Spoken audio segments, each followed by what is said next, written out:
السلام علیکم ورحمۃ اللہ وبرکاتہ نحمده ونصلی علی رسولہ الکریم رب اشرح لی صدری ویسر لی امری واحلل عقدۃ من لسانی یفقہوا قولی یا رب فقہنا فی الدین یا رب فقہنا فی الکتاب والسنہ اللہم رب زدنا علما رب زدنا علما۔ تفسیر سورۃ طٰہٰ آیت نمبر 77 سے 79 تک بیان کرنے کی کوشش کروں گی۔ اعوذ باللہ من الشیطان الرجیم وَلَقَدْ أَوْحَيْنَا إِلَى مُوسَىٰ أَنْ أَسْرِ بِعِبَادِي فاضرب لهم طريقا في البحر يبسا لا تخاف دركا ولا تخشى فأتبعهم فرعون بجنوده فغشيهم من اليم ما غشيهم وأضل فرعون قومه وما هدى يا بني إسرائيل قد أنجيناكم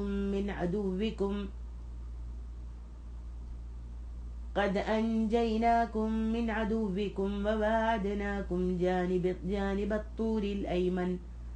ونزلنا عليكم المن والسلوى كلوا من طيبات ما رزقناكم ولا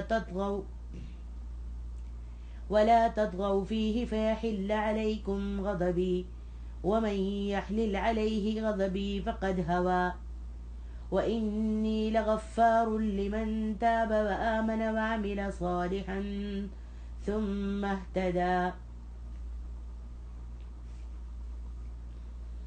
فرمایا اور ہم نے موسیٰ کی طرف وحی کی کہ میرے بندوں کو راتوں رات لے کر نکل جاؤ، پھر ان کے لیے سمندر میں خشک راستہ بناؤ، تمہیں نہ تو تعاقب کا خوف ہو اور نہ ڈوب جانے کا ڈر ہو۔ فرعون نے اپنے لاؤ لشکر سمیت ان کا پیچھا کیا تو سمندر نے انہیں یوں ڈھانپ لیا جیسے ڈھانپنے کا حق تھا، اور فرعون نے اپنی قوم کو گمراہی کا راستہ دکھایا، اپنی قوم کو گمراہی کا سیدھی راہ نہ دکھائی، گمراہی کا راستہ دکھایا۔ اے بنی اسرائیل، ہم نے تمہیں تمہارے دشمن سے نجات دی اور طور کی دائیں جانب تمہیں کتاب دیکھنے کا وعدہ دیا اور تم پر من اور سلوہ اتارا، اور ہم نے کہا جو پاکیزہ چیزوں کا تمہیں حق دیا ہے اسے تم کھاؤ اور کھا کر سرکشی نہ کرو، ورنہ تم پر میرا غضب نازل ہوگا، اور جس پر میرا غضب نازل ہوا وہ تو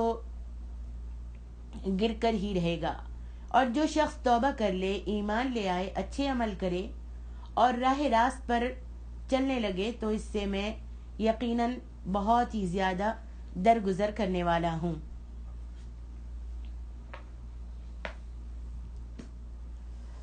جس وقت جادوگروں نے فرعون سے وہ باتیں کی جن کا ذکر پہلی آیتوں میں بیان ہو چکا ہے، اس وقت تک نہ تورات نازل ہوئی تھی اور نہ جادوگروں اور بنی اسرائیل کو دوزخ اور جنت کا تفصیلی حال معلوم تھا۔ اس واسطے ظاہر یہی بات ہے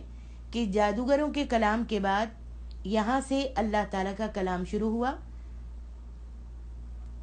ان آیتوں کا حاصل مطلب یہ ہے کہ جو شخص شرک کی حالت میں مر کر اللہ تعالیٰ کے روبرو